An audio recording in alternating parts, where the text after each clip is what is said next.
I've been told off because I never do an introduction to the interviews. So I'm going to do a little introduction. Hi everyone, welcome back to Humans of MEA. I'm Chloe Moya, and I'm here today with Elizabeth Brady.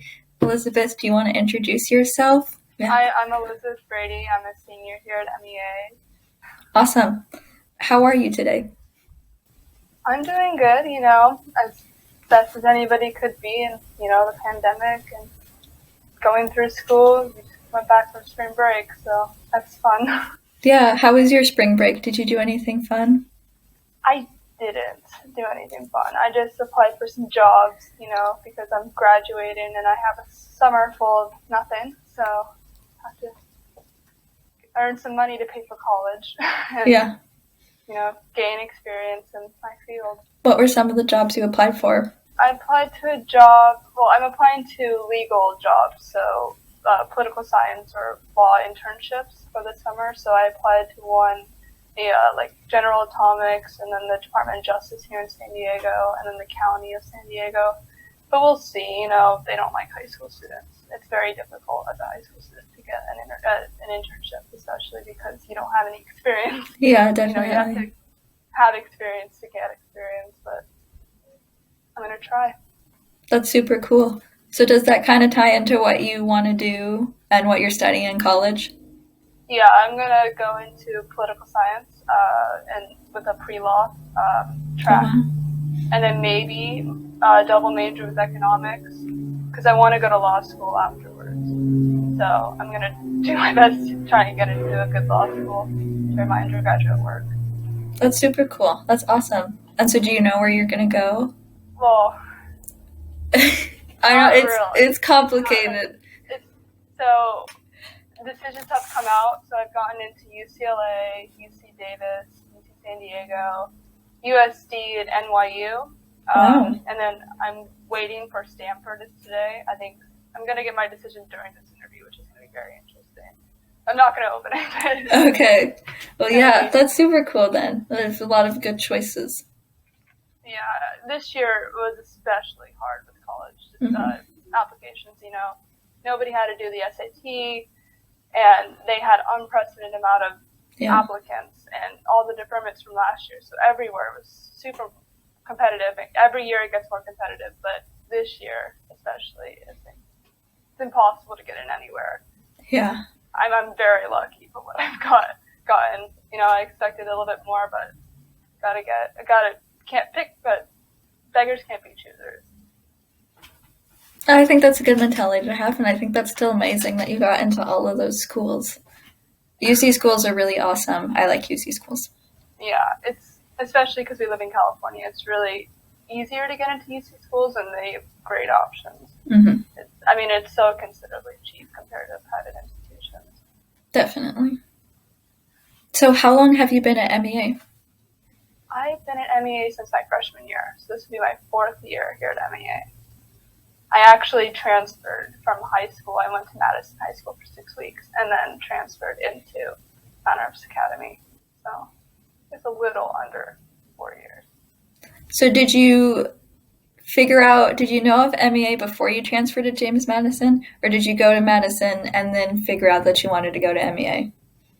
I knew about MEA. I had a friend that came to MEA from my elementary school for her middle school experience. So I knew about MEA. I didn't really know much, but I went to Madison because I wanted to have a high school experience. My mom really pushed that, and it wasn't really working. If you go to a public high school, it's all day long, and you're sitting in a classroom for 8 hours all day, and then I would have to go to ballet straight afterwards for 4 hours.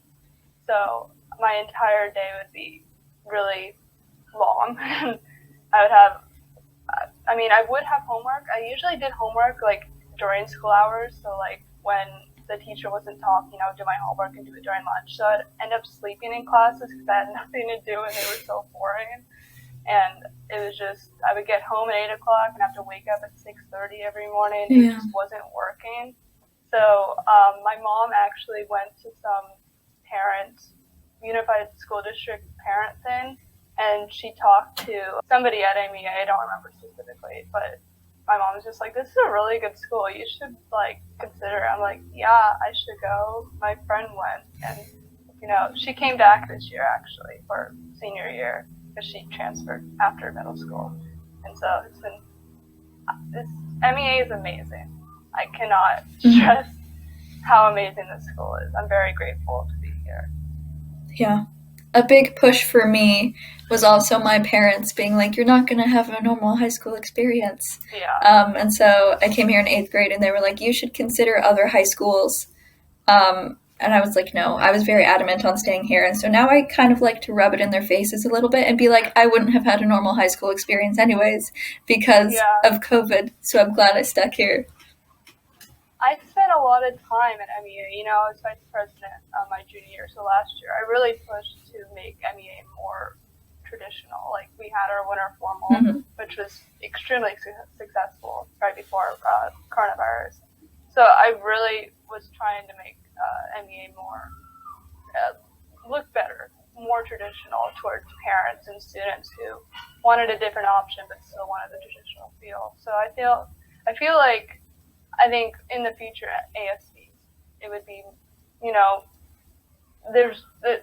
I gave them plenty of ideas to try and become more traditional to open up to new students and parents. Yeah, I think ASB in the future is eager to have traditional school events, but do our own little spin on them as MEA. Yeah, especially we don't have that many students, so everything is going to be twisted. But yeah, it's a little bit different, but we make it fun. So we've talked a little bit about college plans. What are some of your career plans? Like, what's your main career goal in the future? Every couple months it changes. I don't have a direct sort of idea. I do want to go into politics. So after my law school, either I would go into politics, become like a representative to the state or to the federal government, in Congress, and maybe be a senator one day. And then I was debating, like, before I do my political career, I would open a law firm or be in a law firm. My sister and I were thinking about opening a law firm, by ourselves, maybe Brady and Brady Insta Corporation or something, something pretty cool like that. So it just changes. And of course, it's going to change once I am in that position and whatever jobs are available. But I would really either want to be a lawyer or want to be a politician. That's really cool. Constant, yeah. Yeah.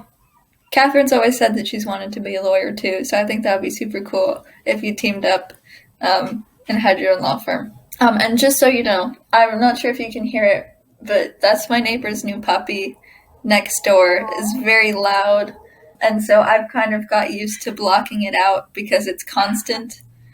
But just so you know, yeah. I can't hear it. Okay, so. Then that's good, because I can. It's very loud.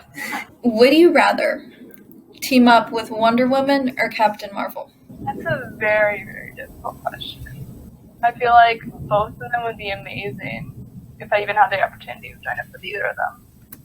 But I'm going to say Captain Marvel, and I'm going to say this because I think she's more, I don't want to say more powerful, but she has more powers, She has more powers that come from just her, She doesn't have like a lasso, She can move, not move energy, but expel energy. And I feel like that is very useful, comparatively to just having an accessory. And if you lose your accessory, then you don't really have your power.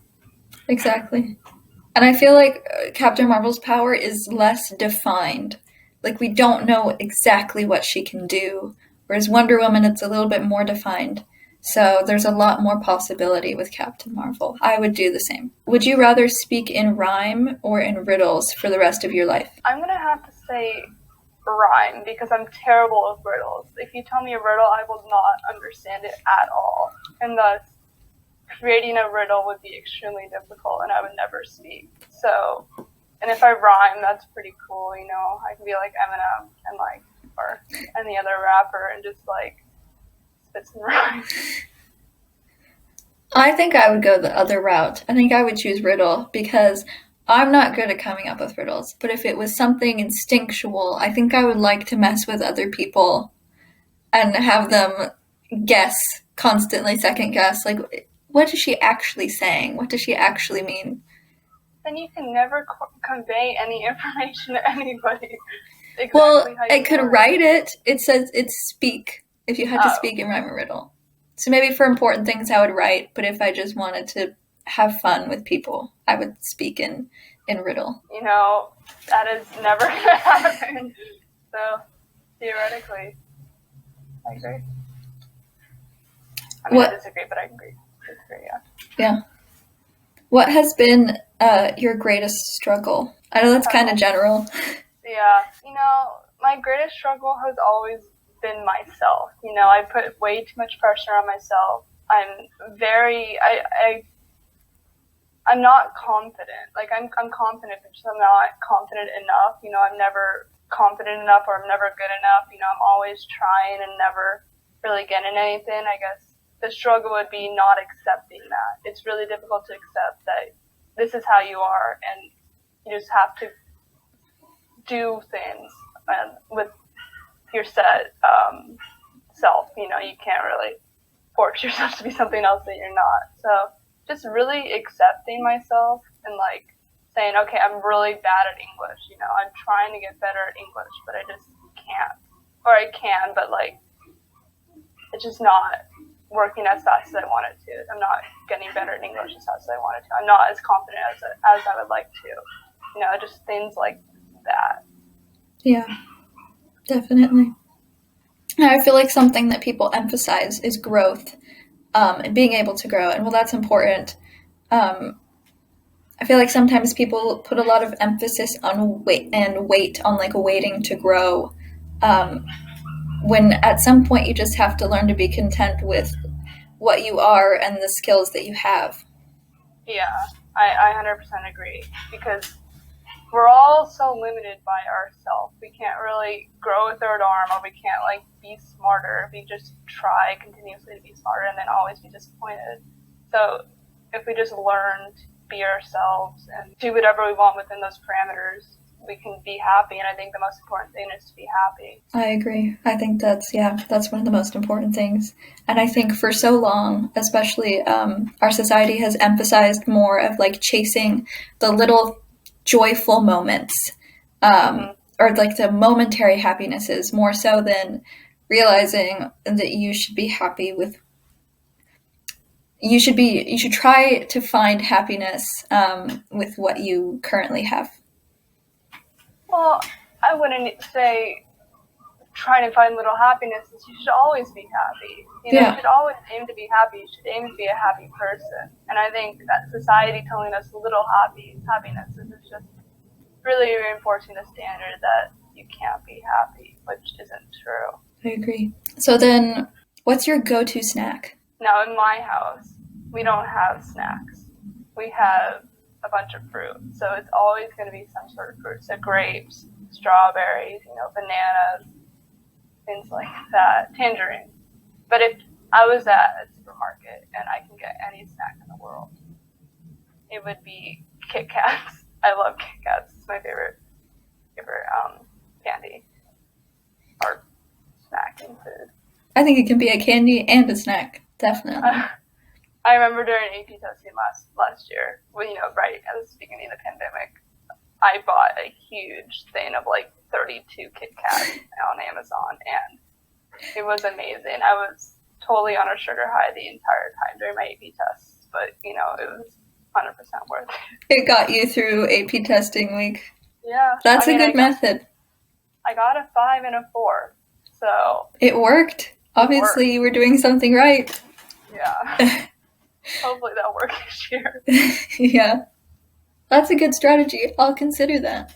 Well, this is a good lead-in to, because you mentioned always having fruit in your house. That's me too. We don't really have snacks. It's always some type of fruit. If you had to be a fruit, what type of fruit would you be? Now, this is a very difficult question. So I would say either strawberry or cherry. And I don't have an answer for you. I don't have a reason why. But just any other fruit just doesn't feel like me. Yeah, I don't think you have to have a reason. You just kind of know. With these kinds of questions, you just kind of know. I mean, they're common. You know, I'm a common person. I am on this earth with everyone else. So it's at your supermarket, and yeah, strawberries or cherries. And they're my favorite fruits, so I can't go wrong with them. Yeah. I think I might be. I actually didn't think of this. I'm now thinking of it. I think I might be a green grape because I really like. I'm not sure if a green grape is my favorite fruit, but I really like green grapes, and I wouldn't mind being in a bunch. I enjoy having people around me. I think I'd be a friendly green grape. You wouldn't be a red grape. You'd be a green Yeah, grape. I don't know why. Green grapes have always tasted better to me than red grapes. So, yeah. I don't know why. I'm sure, like, some people have said that there's really no difference. I taste a difference. It might be the texture. It might be the texture, but I don't know why. I like green grapes. I don't know. Grapes are weird because, you know, every batch of grapes tastes a little bit different. So, you know, you can have, like, a really sour green grape, then the next week you'd have a really sour red grape. So it's just always changing, I guess, as the season goes on with, you know, growing the crops and, you know, different tastes with different amounts of sunlight and water. It always changes. That's a good point. So maybe I've just had different experiences with red grapes. Maybe I've just had some that are a little bit more bitter than others, and maybe that's why I take to green grapes. It's a possibility. Yeah. Tell me about something that you're passionate about. So passionate about that you could, like, talk about it forever. Talk about it, well, there's a lot of things. I can talk about ballet forever. I can talk about piano forever. I can talk about politics forever. But I guess those are my big three. Is definitely politics. I watch so much politics. It's ridiculous. But I guess that's my field. So. Yeah. Because I've already got a head start. But I can talk about the polarization of our two parties, our Republicans and Democrats, and how the Republican Party has changed and so has the Democratic Party, and comparing to other countries, it's America's way behind. It's fascinating, definitely. Yeah. I guess I can go on forever with, you know, social sciences, you know, psychology too. So just environmental factors affect how we as a society really function. Definitely. And so then I love people who don't know exactly what they want to do. When they start telling me about something that they're passionate about, and I can tell that they're really passionate about it, I love it because it's like you may not have realized what you want to do, but it's clear that you really love something. But you know what you want to do. So that's good. I'm very, very fortunate. Yeah. Tell me about an event or a time in your life that kind of shaped you. Well, when I moved to MEA, it would be definitely one. The amount of opportunities that MEA opened was incredible, but I guess stepping away from, because we already talked about that, it would be when I went on the East Coast trip in 8th grade. I think that was very monumental because I went to the Capitol building, I went to Congress, I went to the White House, and I went to all the museums in Washington, D.C., and I really enjoyed the East Coast. Like, just, you know, the people there, it's just really different than here on the West Coast, I think. And I can really, at that point, I could really see myself living in Washington, D.C., or, like, living in Boston, and, you know, just being in that environment, it was just really something I pictured myself I can do, which really helped me realize that I wanted to go into politics. Yeah, and so then that really shaped. Did it kind of help you confirm that, like, this was a realistic choice for you? This is something that you could be happy with? Well, okay, every single day I question whether or not I'm good enough to be into politics or be good enough to be a lawyer. That's really what my personality is. But it really, I felt at home, which I feel like it's really difficult to feel at home with something. So it really solidified that it could be a possibility. But again, I'm battling myself whether or not I'm good enough. And that's a real big struggle. I mean, it's difficult to know exactly, like, pinpoint exactly what you want to do and where you want to go. Well, I guess that's just really how, like, what point I am in my life. You know, I'm making a really big jump. I'm out of high school. I'm deciding what career I have to go into. And, you know, you're downing yourself constantly. You have no idea. You don't really understand it until you're physically there. You know, I have a choice between going to UCLA or going to NYU, and that is like a really big, really hard choice, you know. And just again with political science, like I applied as a political science major, but would I want to change to something else? I have no idea. And I guess you just have to either really commit to it or really just doubt yourself. You know, there's no in between. So yeah, that's a really good point. I like how you said that. You have to commit to it. You doubt yourself. I find myself doing that a lot too. I wish there was a way to know exactly which path you should choose. It would make life a little bit easier. Well, there's no predestination, so yeah, just really figure it out as you go. I guess that's how everyone is all the time. But I don't know, it's just a real pivotal part of your life. Yeah. So at MEA, I feel like something that people are familiar with is procrastination, turn-in week, stress, AP testing, all of that. So how do you cope with stress? Because I feel like everyone copes a little bit differently. I don't cope with stress. I think that's an overestimation. I really bury it down deep. You know, I have to keep my head in the game. I have to use the adrenaline from the stress and the anxiety and the, you know, just all the emotions you're feeling and really channel it into doing it. You can't really, I mean, I'm a very anxious person and I cannot miss a deadline for my life and I can't get a beat for my life. So I add all that stress onto myself more than the average, not necessarily the average student, but more than some people. And, you know, I just, in my brain, I just cannot miss it. So I just channel all my adrenaline from the stress and all the feelings I'm feeling into doing a specific assignment and I'm awful with procrastination. I'm a big procrastinator because I avoid things that need to get done because I'm scared of failing at them. So that's what causes my procrastination. And I can think ahead, but I won't do it without a deadline. You know, it's just really hard to keep motivated and keep a schedule. I'm getting better at it, I think.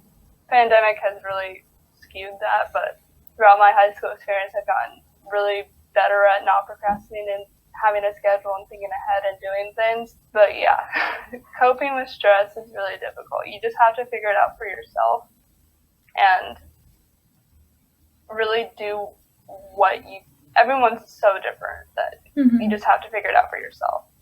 Like, I cannot stress that enough, I guess. Yeah. That's counterintuitive, but yeah, figure it out yourself. Yeah. So then do you feel like stress, maybe not stress, but some of those other emotions too, do you feel like it limits you, or do you feel like it's fueling your fire almost? It depends on the situation. Okay, so if I'm really anxious about presenting an assignment, I have really bad social anxiety, and it really destroys anything I touch. If I'm speaking in front of a crowd or I'm just, you know, talking to someone, this is really rare that I'm really calm right now, which is extremely rare. I think it's because I know you, Chloe, and it doesn't feel like it's something. But I had to do college interviews, which was a one-on-one. You know, that sort of anxiety just completely ruins any possibility of it being good. And so if it's like just getting a deadline done, like having an anxiety for having an A, I really focus. I'm calm and I just do it. So it just really depends on the situation. Every situation's a lot different. And just really figuring out, like, deciphering which type of situations I'm anxious in and trying to fix that. Not fix it, but just, like, get better at it progressively. Definitely, you mentioned the interview situations, like for jobs or like internships or whatever. I've been there too. It's really stressful. It's really anxious, and there's nothing you can do about it. And one of the things that people stress so much is having confidence in yourself and confidence in your abilities. And I'm good at what I do. I could do a good job, but I'm so nervous that I just come off as anxious and not super confident. I mean, if I'm in my element, I'm directing people to doing stuff. Like Mm-hmm. if I'm applying to a job, it's really hard to convey like this is my element.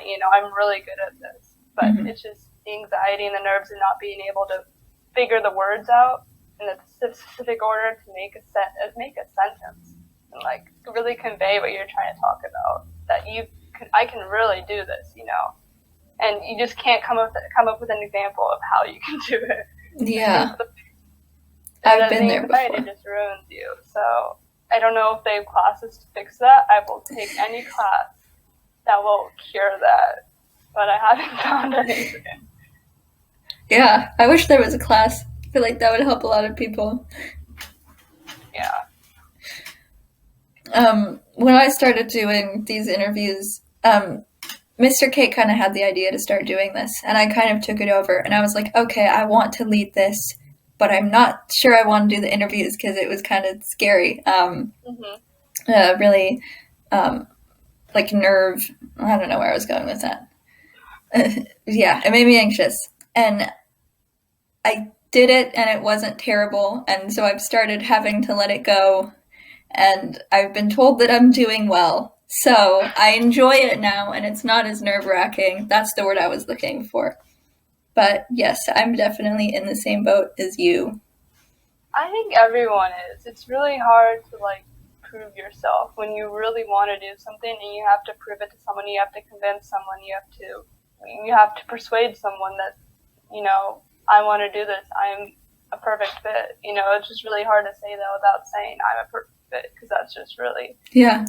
sort of self-involved. You have to try and be someone, not try and be someone you're not, but like you're putting on a mask to try and figure out how Yeah. to say things correctly to make it seem like you're a different person, but you're not a different person. But that's Yeah, just you the have to like environment you're in. advertise yourself and advocate for yourself, but in a humble way.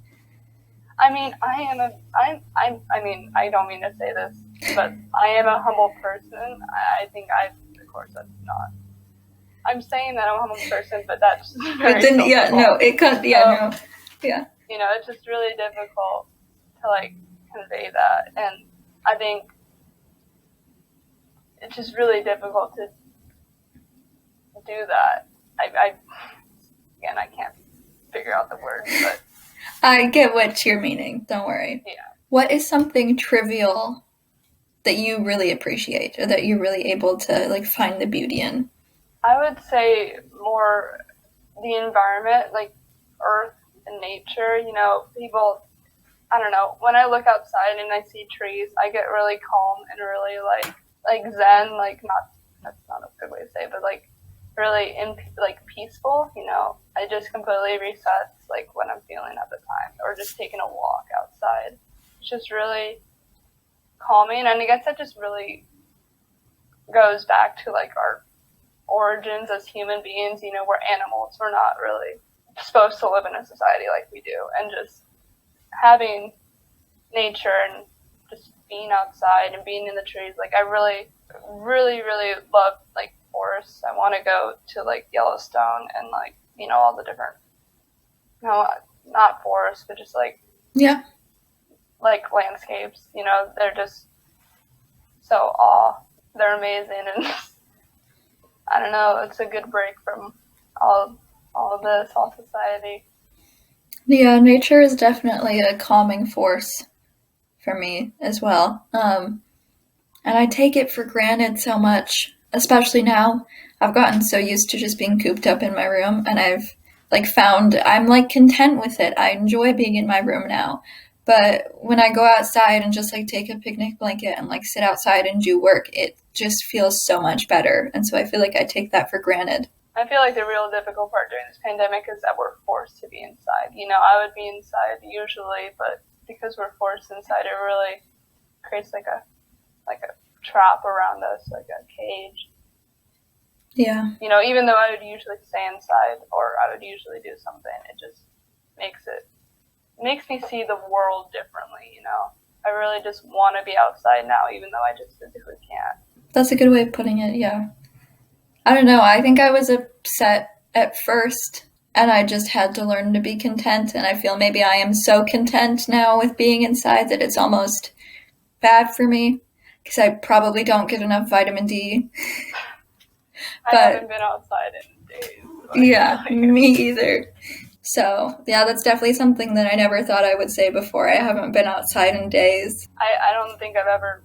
I mean, I usually say I want to go back to school, like, if we're just regular, because it's just the environment. But I really, really want to go back to school. I'm upset that we're not going to be able to go back. I mean, we're going to go back, but, like, not really go back, you know, as my senior year is closing. But I'm also really happy that we're not going back, because I feel like we are going back, but not really going back, you know.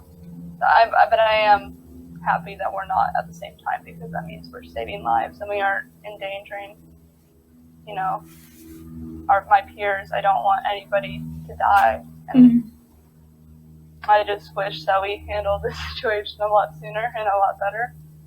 But it is what it is. Mm-hmm. And so you'll be going back to school in a very different environment. College. Exciting and nerve-wracking. Yeah.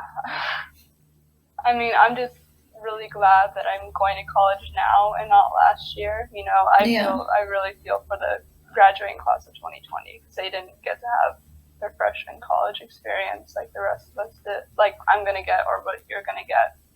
Even though mine's going to be different than usual, it's still going to be more than what they got. So that's an interesting point, though, because I don't know if I've like felt bad individually for the different classes, because you're missing out on your senior year and they're missing out on their freshman year. So I guess I haven't thought about it like that.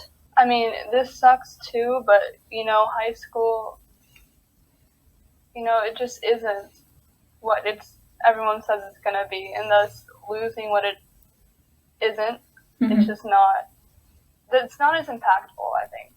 You know, I wasn't going to get a normal high school experience anyway, and, you know, high school, I don't want to peak in high school, so I'm good with it. You know, I'm upset that we're not getting a prom, I'm upset that we're going to have a normal graduation, I'm happy about that, but I'm not happy that I'm never going to really see my friends again at school. Like, I'm going to see them during the summer, but it just isn't the same. I'm never going to ever see them again during college, you know? So, yeah. I think class of 2021 and class of 2020 really sucked the most, but I think 2020 sucked more than 2021. Yeah. But I'm really excited to go to college. I'm upset that I didn't get into an Ivy League, but, you know, that's okay. It would have been really expensive anyway. Yeah. But I'm happy.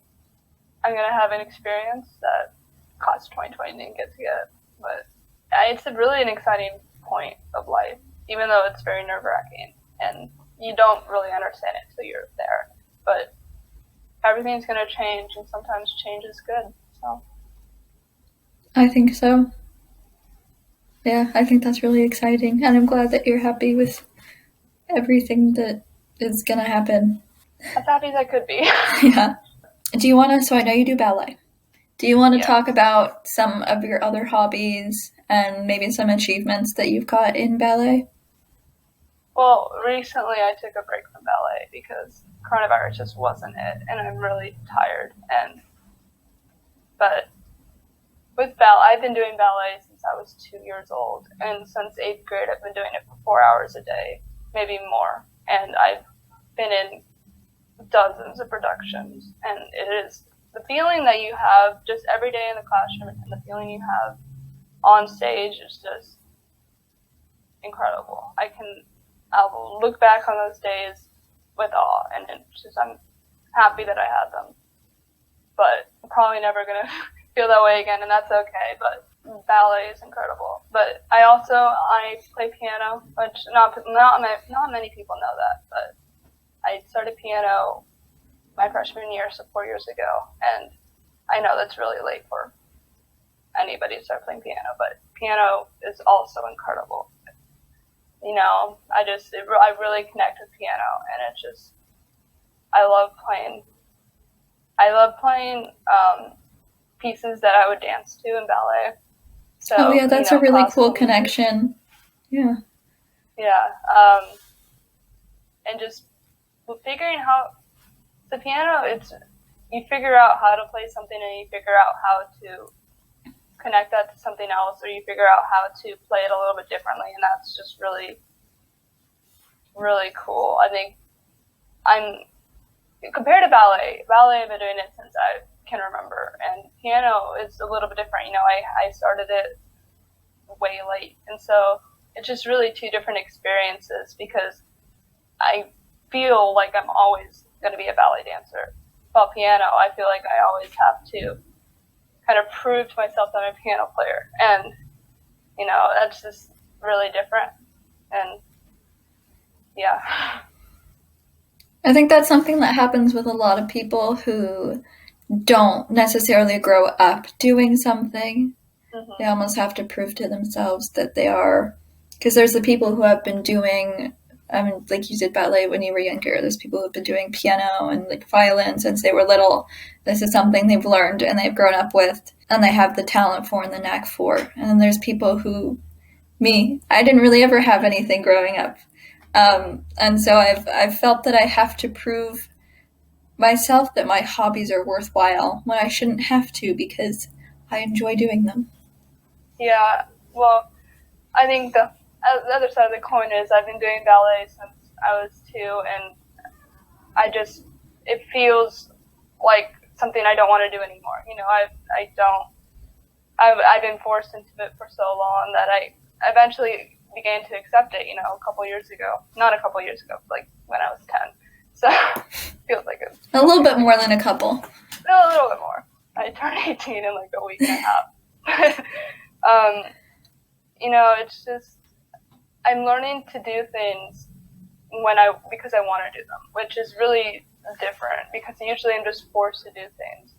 So it's just really learning, because piano is really different. You know, I really, really want to play piano, and so this is something I figured out that I wanted to do, and I've been doing the necessary steps to get better at it, and because I want to do it. And I think with ballet, it's a little bit different. Like, I've always done it, so it doesn't feel like I want to do it, you know? Mm-hmm.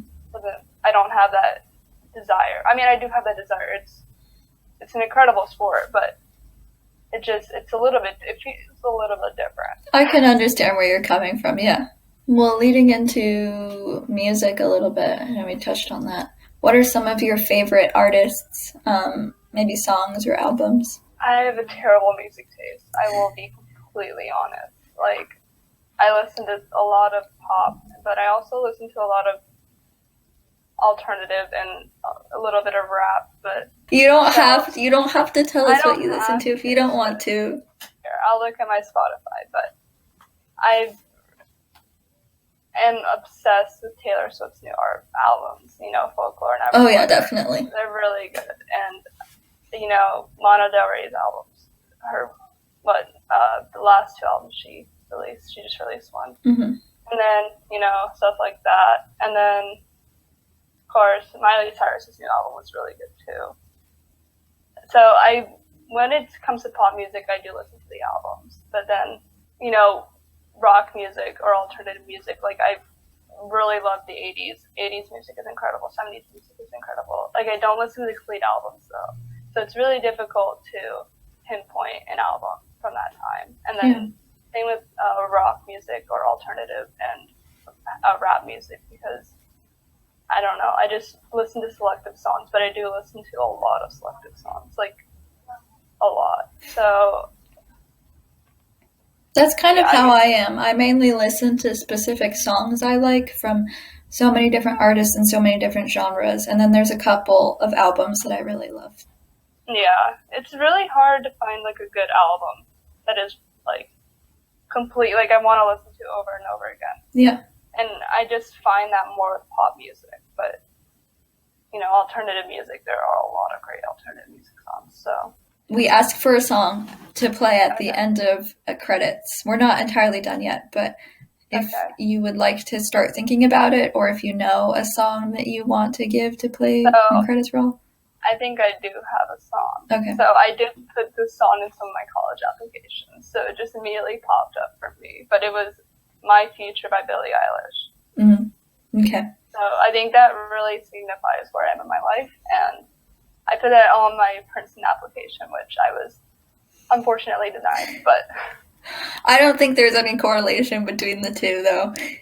no, but I think it's an amazing song. Billie Eilish is an amazing artist too. Yeah, definitely. Okay. Can't wait for a new album though. Noted. Oh yeah, when does it come out? Do you know? You said? We don't even have a title. Oh, okay. Later this year. Okay. I guess moving into other forms of media, do you have any favorite movies or books? So with books, I'm really trying to start reading again because high school really, reading just went off the table. But I'm reading this. I'm trying to figure out which books like I want to read and what type of books I want to read. So right now I'm reading. Again, ties into politics. I'm reading Thomas Paine's Common Sense, which really came up a lot during the impeachment trials. That was earlier this year.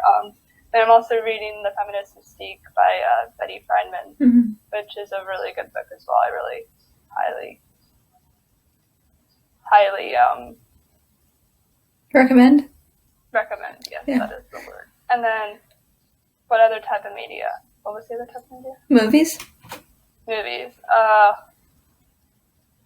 During this pandemic, it's been really hard to sit down and watch a movie. I would much rather watch a TV show. So I haven't been watching many movies, but I've been getting into Marvel recently. Before I wasn't really into Marvel, my sister was, and then I watched WandaVision, and then that was incredible. So, yeah, that is a very good show. But I guess that's different than Marvel. It's different, doesn't sound the same, but. I went through a really intense Marvel phase with your sister, and then I grew out of it. And then I started watching the new Marvel shows on Disney Plus, and I'm getting back into it. So, I'm not sure if that's a good thing or a bad thing. I mean, I had a really, really long Star Wars phase, so I can relate. I did recently watch all the Thor movies because I had never watched them before, but I've watched everything else from Marvel, and they were okay. You know, I don't really like Marvel movies. I just like how they're set up, and I don't. But the Thor movies were okay. They're good. I'm looking forward to how they're expanding into the TV shows, though, because I think it's going to be different, but still pretty cool. Yeah. I feel like now it's easier to produce a TV show, especially during this environment and how our entire society is moving towards digital everything rather than going to the theater. Yeah. Although I find with streaming platforms, there's so many of them, and they all have different things that I would want to watch, but I'm not going to get a subscription to every single streaming platform, so I have to pick and choose. I'm quite generous with my streaming platforms, though, with my friends. We have a fundamental understanding that if what another person has like HBO and another person has Netflix and I have Hulu, it's universal. So that's nice. Yeah, my mom only bought Netflix during the pandemic, and it's been a year now. So I've had Netflix for officially a year. And then Hulu I get through my Spotify Premium because I'm a student and I get the deal and it comes with Hulu. But it comes with ads, so it isn't really good. But yeah, I know. I was excited. I was like, oh yay, we have Hulu. Wait, there's still ads. I guess kind of wrapping up a little bit, is there anything else that you'd like to touch on? No. Okay. I mean, if you have anything else. I'm trying to think of a good question to end on. Let's see. I feel like maybe it's not the best if we end on just us talking about Hulu and how much we don't like it. So, any well wishes that you would like to send to your fellow MEA students or staff? I'm gonna miss everybody. I never really got to, of course, interact my senior year with everybody, but from last year, I really miss everybody, and I'm really upset that I'm not gonna be able to ever really. I'll see the seniors again because we're gonna have some senior activities later in the year, but not the same. And I'm gonna miss everybody. The vibe that MEA has, I'm gonna miss that, and I'm gonna miss all the teachers. They're all amazing and really are special. And then I'm gonna miss Mr. Zapolo. He's leaving, and I'm not gonna be able to see him again when I go with my siblings. Figure out their futures with MEA. So yeah, I'm gonna miss everyone, and I think that's really sad. But of course, that's how life is. Everything's changing all the time. But I wish everyone the best, and I wish all the seniors with their colleges, I hope they're content with what they received and where they're going. And I wish everyone the best as we get out of the pandemic, and I hope everyone stays safe and doesn't get heavily. They don't have to be hospitalized, or they don't die. I apologize if you die, but sorry. But I do wish everyone the best through this pandemic and as they venture off their own individual futures.